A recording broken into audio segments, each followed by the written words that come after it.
E olha, hoje recebemos aqui no Radar também uma participação especial, inaugurando uma parceria de conteúdo com os nossos colegas jornalistas da revista Exame, que estarão todos os dias com a gente para falar da abertura e do fechamento do mercado financeiro. Deixa eu chamar o Mitchell Diniz, editor da Exame Invest. Mitchell, muito bem-vindo aqui com a gente no Radar.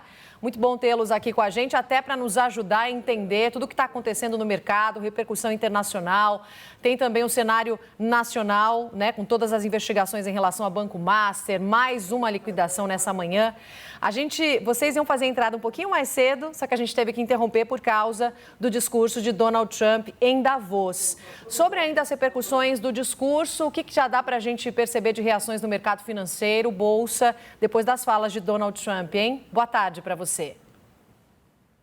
Boa tarde, Roberta. Obrigado pelas boas-vindas. Pois é, né? Nossa entrada inaugural aqui foi interrompida pelo discurso do presidente Donald Trump e o mercado mudou muito de lá para cá. Naquele momento em que a gente entrou, ainda na edição de mais cedo, o mercado não tinha aberto ainda em Nova York, estava no pré-mercado, na verdade, e as bolsas por lá estavam operando em baixa nessa pré-abertura.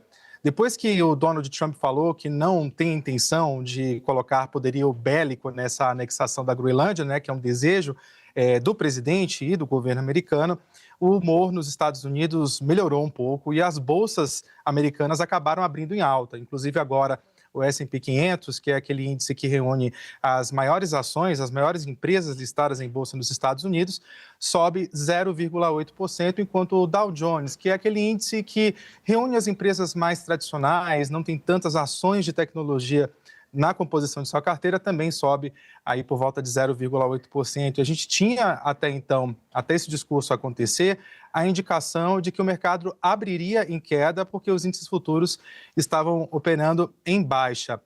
Eu diria que aqui no Brasil os investidores só pegaram uma pipoca para assistir tudo de camarote, porque o Ibovespa já abriu com uma forte alta de mais de 1%, com ações da Petrobras, da Vale e principalmente de bancos em alta, e essa alta se acentuou no final da manhã. O Ibovespa passou a subir mais de 2% e se aproximando dos 170 mil pontos. A gente está falando de uma pontuação recorde para o índice de referência do mercado acionário brasileiro.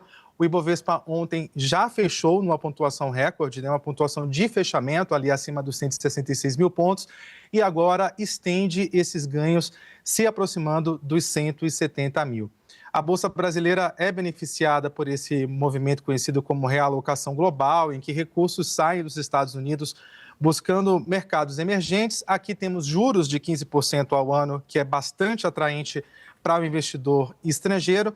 E também temos muitas ações ligadas a commodities. As commodities, elas costumam se valorizar quando o dólar está em baixa. E hoje, aqui no Brasil, por exemplo, o dólar comercial está caindo mais de 1% agora, a R$ 5,32 por conta de toda essa movimentação internacional, um clima de aversão ao risco que persiste, ainda que os investidores tenham ficado um pouco mais aliviados, Roberta, com esse discurso de Donald Trump menos agressivo em relação a essa possível anexação da Groenlândia. Não significa que os sustos passaram, os investidores estavam numa movimentação conhecida como Sell América ou Venda América, que é justamente se desfazer de qualquer ativo dolarizado, sejam ações, títulos do Tesouro e até mesmo o próprio dólar, o que é muito incomum, já que em situações de aversão ao risco ocorre justamente o contrário, né? Os investidores buscam proteção em títulos do Tesouro dos Estados Unidos, que são considerados os mais seguros do mundo, porém toda essa tensão geopolítica tendo os Estados Unidos